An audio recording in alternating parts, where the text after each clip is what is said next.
हे ज्ञानी जनों, आज मैं माँ गायत्री की अनुपम कथा और उनकी महिमा सुनाता हूँ। नित्य नियमित और काम्य कर्म की सिद्धि के लिए माँ गायत्री की उपासना ही मानव के लिए परम गति है। पुराण कहते हैं कि आद्य शक्ति ही परम पवित्र गायत्री माता है। माँ गायत्री से ही वेदों की उत्पत्ति हुई है।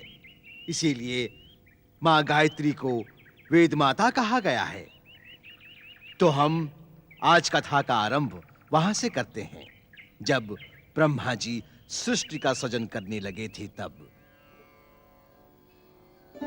सृष्टि सृजन के साथ-साथ संसार के प्राणियों को सुसंस्कार, पवित्र आचरण, सत्कर्म और सद आशयता की ओर प्रवृत्त करना भी आवश्यक है। अतः इनकी कर्म शक्ति सार्थक हो सके, इस मंगल कार्य में आप हमारी सहायता करें। अवश्य। सदाशयता से ही कर्म शक्ति आकार लेती है। इसके लिए प्राणी में सुसंस्कारों की आवश्यकता है। इस हेतु हम मां आद्य शक्ति भुवनेश्वरी का ही स्मरण करें। ओम ऐं ह्रीं क्लीं चामुंडाय विच्चे।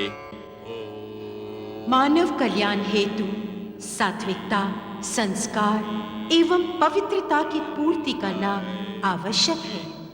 ओम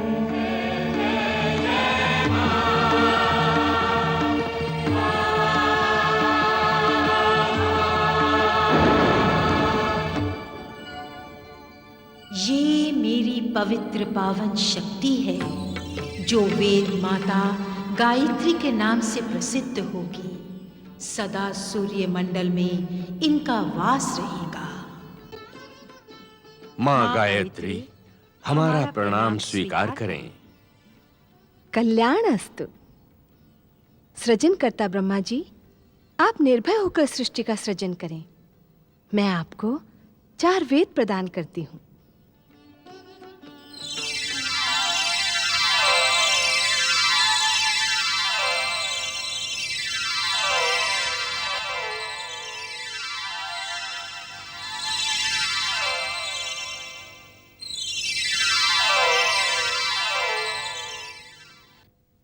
इन वेदों में संपूर्ण सृष्टि का रहस्य भरा है। वेद माता गायत्री, हम कृतार्थ हुए। और स्मरण रहे, ये सरस्वती देवी स्वयं वाणी देवी हैं। इनके हाथों में सभी विद्यमान वस्तुएं ज्ञान विज्ञान का प्रतीक हैं। संसार में जीव को विद्या, ज्ञान एवं बुद्धि की प्राप्ति इनकी आराधना से ही होगी। और मेरी आराधना करने वाला प्राणी अपना आचार, विचार एवं आचरण शुद्ध करके अपना जीवन आदि व्याधि उपाधि से मुक्त होकर परम सुख शांति के साथ व्यतीत करेगा और अंत में मोक्ष प्राप्त कर सकेगा। सर्वे जना सुखिनो भवन्तु। माँ गायत्री के वैदिक महामंत्र की उत्पत्ति की कथा भी इतनी ही रोचक है। गायत्री मंत्र के दृष्टा महर्षि विश्वामित्र थे। इससे पूर्व वे विश्वरथ नाम के चक्रवर्ती सम्राट थे। राजपाट को आत्मबोध में बाधक जाना तो हृदय में वैराग्य वृत्ति जागृत हुई। तब सर्वस्व त्याग कर गंगा तट पर भृगु ऋषि से आशीर्वाद लेकर एकाग्र चित्त से यजुर्वेद के तेजस सूक्त का पठन करने लगे।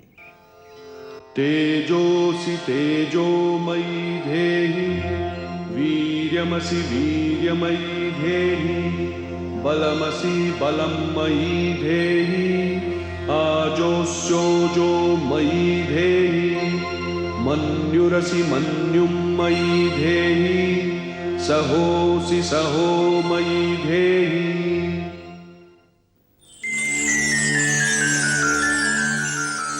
भार्ग,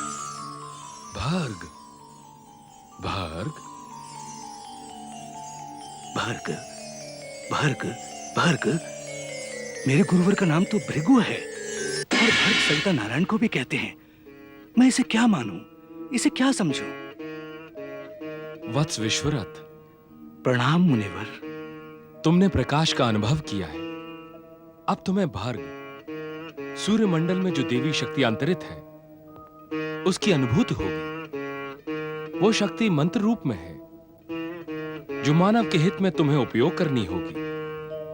तुम्हारा नाम विश्वामित्र। विश्व के मित्र बनो, साधना करते रहो।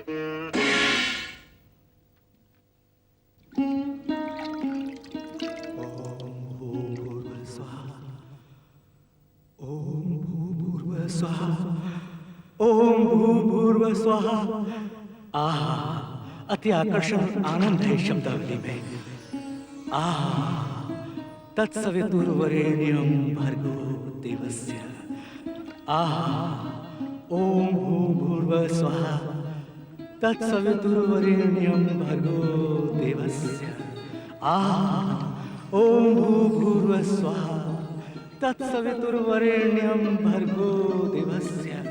आहा, जय सविता नारायण।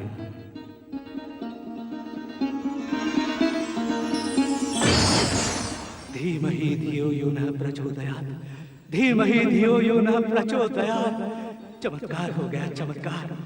ऐसा प्रतीत होता है मानो स्वयं सूर्य भगवान की कृपा हो गई। ओम भूर्भुवः स्वाहा। तत्सवितुर्वरेण्यं भर्गो देवस्य धीमहि धियो यो नः प्रचोदयात्। यह तो पूरा एक छंद बन गया, एक संपूर्ण सार्थक छंद। ऐसा छंद जो महामंत्र की शक्ति से पूर्ण है। ओम भूर्भुवः स्वाहा। तत्सवितुर्वरेण्यं भर्गो देवस्य धीमहि धियो यो नः प्रचोदयात्। सवितु, ये सावित्री देवी का मंत्र मुझे प्राप्त हुआ है। मैंने ये जो समस्त उच्चारण किया है, यह गायत्री मंत्र कहलाएगा।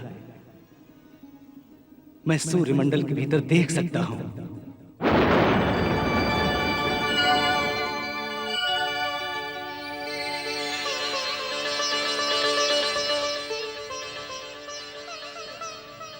हे तपस्वी, तुम्हारी तपश्चर्या से मैं प्रसन्न हूं। जिस मंत्र की उत्पत्ति तुम्हारे द्वारा हुई है, उसका मानव कल्याण के लिए उपयोग करो। मेरा आशीर्वाद है। वेद माता गायत्री की जय हो। इस प्रकार हे गुणीजनों, गायत्री मंत्र की उत्पत्ति महर्षि विश्वामित्र द्वारा हुई और जगत को मां गायत्री का महामंत्र प्राप्त हुआ। इस मंत्र का सरल, सुबोध, स्पष्ट अर्थ है कि भूलोक, अंतरिक्ष लोक और स्वर्ग लोक, इन तीनों लोकों में व्याप्त समस्त वेद आदि शास्त्र, प्रसिद्ध दिव्य प्रकाश स्वरूप समस्त ब्रह्मांड के उत्पादक सूर्य का जो वर्णन है वो सर्वश्रेष्ठ है। समस्त दुखों और पापों के निवारण में समर्थ तेज के स्वरूप का हम ध्यान करते हैं। वो तेज हम सांसारिक मनुष्यों की बुद्धि वृत्तियों को शुभ कार्य में अर्थात धर्म, अर्थ, काम, मोक्ष में प्रवृत्त करें। वेद माता गायत्री की जय। तो हे ज्ञानी जनों, मां गायत्री के ऐसे महामंत्र को गुरु मंत्र भी माना गया है। जीव की बाल्यावस्था से युवा अवस्था में पदार्पण करने से पूर्व उपनयन संस्कार में इसी गायत्री मंत्र को गुरु मंत्र के रूप में दिया जाता है। अतः मनुष्य मां गायत्री के चिंतन, मनन और पूजन से अपना आचरण पवित्र कर सकता है। अब मैं आपको मां गायत्री की महिमा सुनाता हूं। जब समस्त संसार में पाप की अमर्यादित वृद्धि हुई, तब संसार में भीषण अकाल पड़ा था और समस्त चराचर पानी और अन्न के अभाव में छटपटा रहे थे। तब माँ, भूख लगी है, रोटी दो ना। कहाँ से लाऊं रोटी? खाना है तो मुझे खा ले। इस बालिका को मैं बिक्री के लिए लाया हूँ। नहीं बाबा नहीं, मुझे बिक्री करने से तो अच्छा है मुझे थोड़ा सा विष दे दो। कहाँ से लाऊं मैं विष का मूल? जा मर। रो मत पुत्री, माँ भुवनेश्वरी दया करेंगी। आप मेरे साथ आ। बंधुओं, भगनियों, मेरी बात सुनो। आओ आओ आओ, यहाँ आओ, ध्यान से मेरी बात सुनो। हमें अन्न जल प्राप्त हो सकता है। कहाँ? यहाँ से कुछ ही दूरी पर महर्षि गौतम का आश्रम है। वे माँ गायत्री के अनन्य भक्त हैं। अकाल ने उनके आश्रम को छुआ तक नहीं है। गुरुदेव और अहिल्या माता को सूचित करो कि अकाल पीड़ित दल आ रहा है। आओ बंधुओं, यही है महर्षि गौतम का आश्रम। आओ।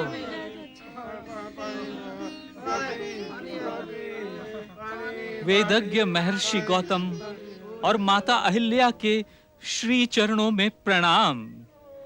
हम सब अकाल पीड़ित हैं और आपकी महिमा सुनकर आपकी शरण में आए हैं। महिमा हमारी नहीं, सब माँ गायत्री की है। आप आए हैं, आप सबका स्वागत है। हमें भूख लगी है, खाना दो। हाँ हाँ बच्चों, आओ सब चलो मेरे साथ। मेरे बंधुओं और माताओं, माँ गायत्री की कृपा से मुझे आप लोगों की सेवा करने का सुअवसर प्राप्त हुआ। मैं धन्य हुआ।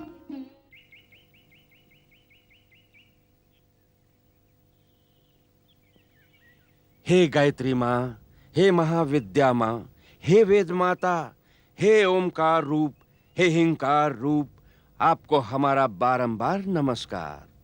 हे स्वाहा एवं स्वधा रूप, हे सच्चिदानंद रूप, हे सूर्य मंडल निवासिन, हे सर्व प्राणियों की आधार रूप माँ, हम आपको नमस्कार करते हैं।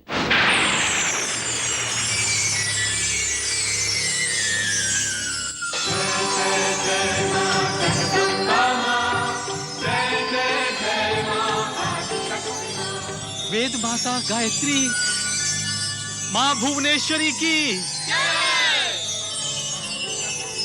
माँ, इन दीन दुखियों की सहायता करो माँ, इन पर दया करो माँ।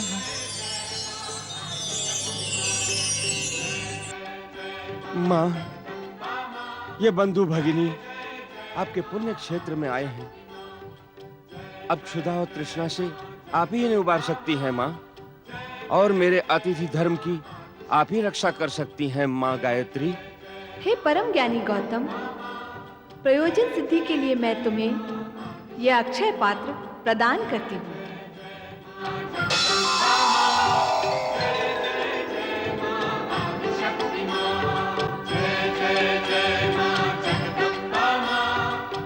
ये पात्र तुम्हें पर्याप्त मात्रा में इच्छित वस्तु देगा, जिससे तुम सबका कष्ट निवारण करते हुए लोक कल्याण के पवित्र कार्य को पूर्ण कर सकोगे।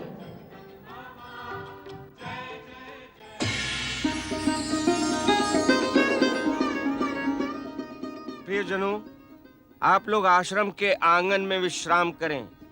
मैं अक्षय पात्र से आप लोगों के लिए भोजन की व्यवस्था करता हूँ। भोजन से पहले हमें जल चाहिए, हम तृषित हैं। हमें जल चाहिए, हमें जल चाहिए। ठीक है। हे अक्षय पात्र, इन्हें पहले जल की आवश्यकता है।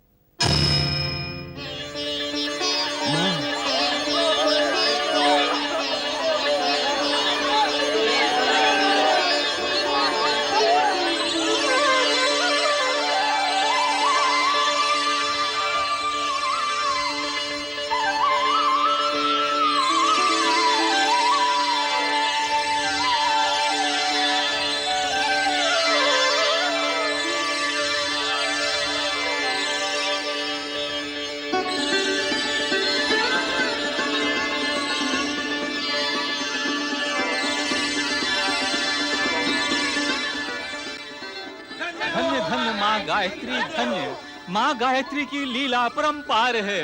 प्रियजनों, माँ गायत्री की कृपा से भोजन का प्रबंध हो गया है। चलिए आप लोग भोजन करें।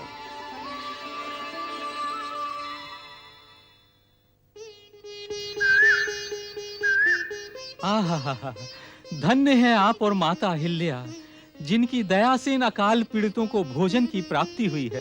नहीं ऋषिवर, मनुष्य में इतनी समर्थ कहाँ जो दया कर सके। परंतु मैं तो आपकी दया का प्रभाव प्रत्यक्ष देख रहा हूँ। प्रत्यक्ष दिखाई देने वाले सत्य के पीछे भी एक विराट सत्य छुपा हुआ होता है ऋषिवर। ये प्रभाव और दया जिसे आप प्रत्यक्ष देख रहे हैं, इसमें मेरा कुछ नहीं। ये सब माँ गायत्री की असीम कृपा और दया का परिणाम है। मैं तो मात्र एक साधारण माध्यम हूँ। धन्य है आप ऋषि श्रेष्ठ, जो माँ गायत्री की कृपा के पात्र बनकर लोक कल्याण के लिए दया का माध्यम बने हुए हैं। लोक कल्याण के लिए नारद को भी ऋषि रूप धारण करना पड़ता है। ये तो माँ गायत्री की वाणी है। नारद, पकड़े गए नारद। नारायण नारायण। देवर्षि नारद जी, आप लोक कल्याण के लिए सदा सतर्क और तत्पर रहने वाले नारद, तुम्हारी लीला भी अनोखी है।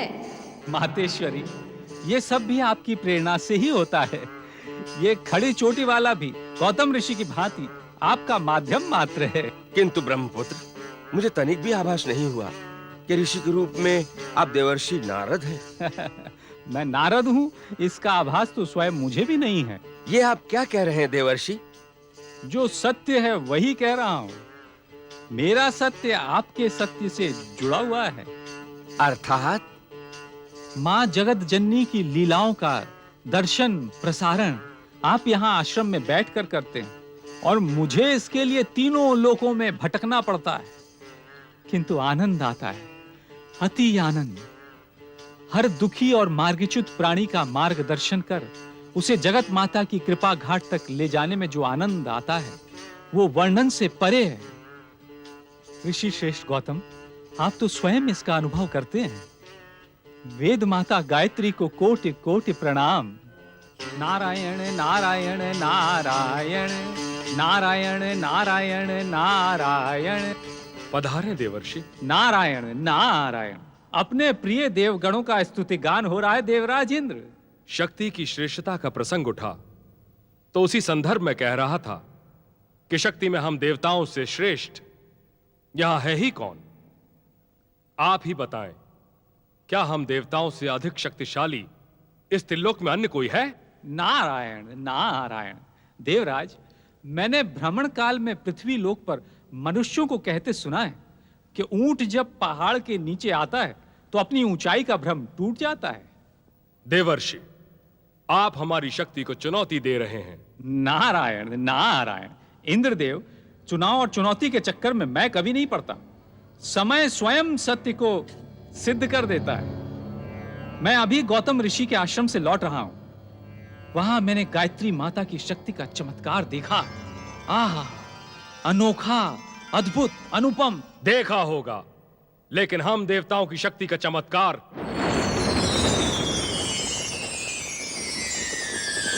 हरिओम तत्सत। कौन है ये मायावी? लगता है कोई दैत्य अपनी माया का प्रसार कर रहा है। हमें इसकी परीक्षा लेनी होगी। ठहरो अग्निदेव, वायुदेव को जाने दो।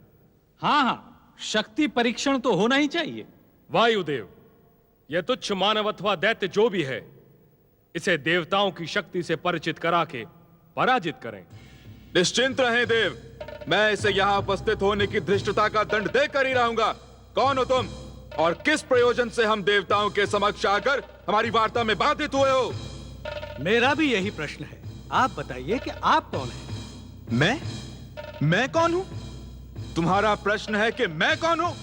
अरे धृष्ट, अपनी सीमा में रह। नहीं जानता कि मैं कौन हूं? मैं वायु हूं, वायु। जब प्रचंड वेग से बहता हूं तो बड़े से बड़े वृक्षों को धराशायी कर देता हूं। बड़े से बड़े पर्वत त्राहिमाम त्राहिमाम कह उठते हैं। आपके इस दंभपूर्ण कथन का कोई प्रमाण है? निकृष्ट, मेरे कथन को दंभपूर्ण कहकर प्रमाण चाहता है? बोल, क्या प्रमाण चाहिए तुझे? वायुदेव, अपनी शक्ति का परिचय शांतिपूर्वक दे। ये देखिए, एक तुच्छ तृण है। आप तो बड़े बड़े वृक्षों और पर्वतों को अपने वेग से हिला देते हैं। आप कृपया इस तृण को हिलाकर दिखाएं। मेरी शक्ति परीक्षण के लिए ये तुच्छ तृण रखा है तूने? अरे दुष्ट, मैं अभी तेरा ये दंभ और गर्व खंडित करता हूँ, जिसे तूने अपने होंठों की मुस्कुराहट में छिपा रखा है। क्रोध से शक्ति का नाश होता है वायुदेव।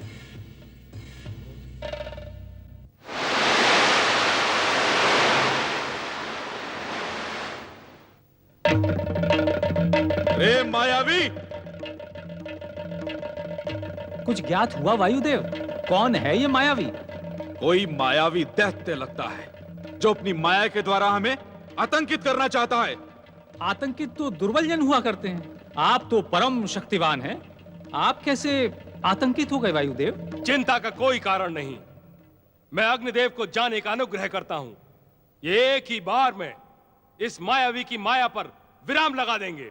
निश्चय ही मैं अपनी संपूर्ण दाहक शक्ति का पात कर इस मायावी के दर्प को चूर चूर कर दूंगा।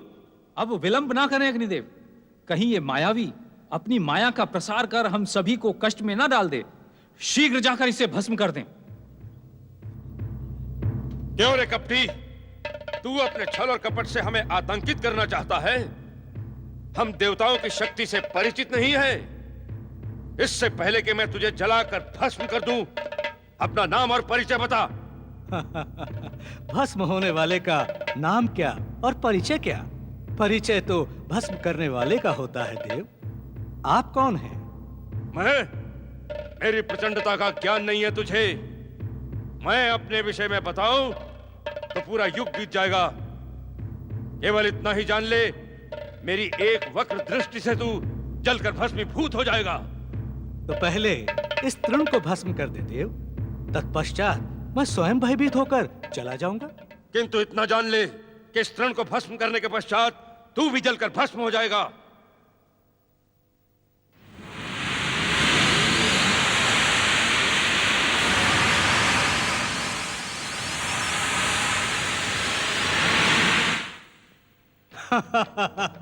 तुच्छ तृण को भस्म करने की शक्ति है नहीं और मुझे भस्म करने का दंभ भरते हो। कहलाते हो अग्निदेव। नारायण नारायण, देवताओं की शक्ति को प्रथम वर्ग से नीचे ले जाने वाला यह आगंतुक साधारण नहीं जान पड़ता। देवर्षि सत्य कहते हैं देवराज, हमें चलकर सत्य के विषय में जान लेना चाहिए। जो हमारी शक्ति और प्रभाव को निश्चेष्ट कर दे, निश्चय ही वो हमसे श्रेष्ठ है। तो चलकर पता करें ये श्रेष्ठ हैं कौन। पधारें।